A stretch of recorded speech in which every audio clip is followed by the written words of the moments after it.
Thank you, Rance. Well, Mary Lynn Jenkins, who is one of my favorite people of all time, authored a book called The Transformative Power of Language. And she joined us a few weeks ago, and I just couldn't get enough of talking to her about language. So it's time again to talk about how we talk. Hi, Mary Lynn. Will you tell everybody a little bit about your book in general? Oh, hey, Eden. Thank you so much for having me here.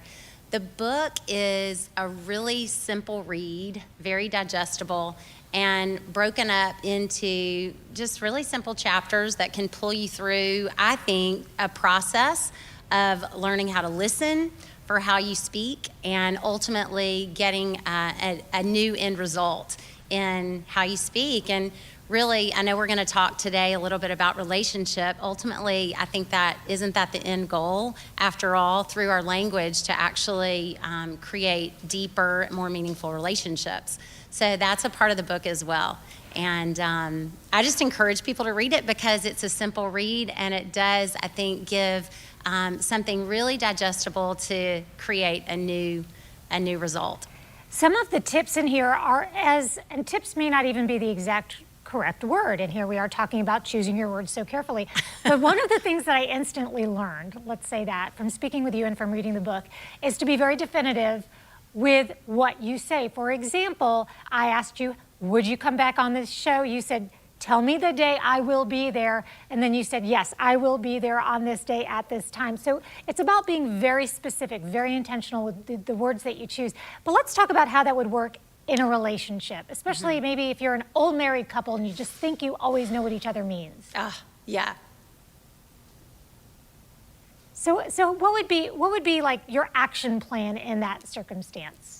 I think that I have to say this. I think that two things that get us off on the wrong foot more times than not are assumption and expectation. So I've been married to the same man for 23 years. We've known each other longer than that. And I can start assuming that I know exactly what he's going to respond, how he's going to respond, the body language that he's going to hold to anything that I'm going to say. One of the greatest things that we can practice, and by the way, I'm not an expert, I'm a practitioner, of listening without assumption and listening without expectation.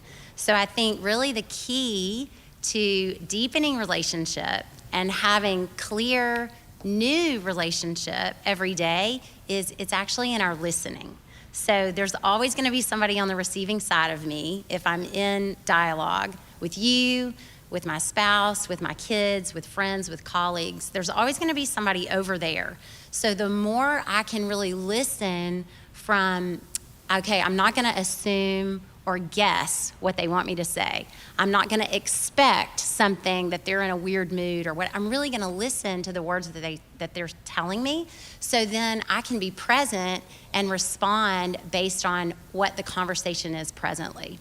It's a huge key, I think, to being for people ultimately that we really love. You know, being for as in FOR, I'm here for you and you're responding to me. And you know, it sounds incredibly simple, and you're right, it is. You do one-on-one coaching. Yes, I do.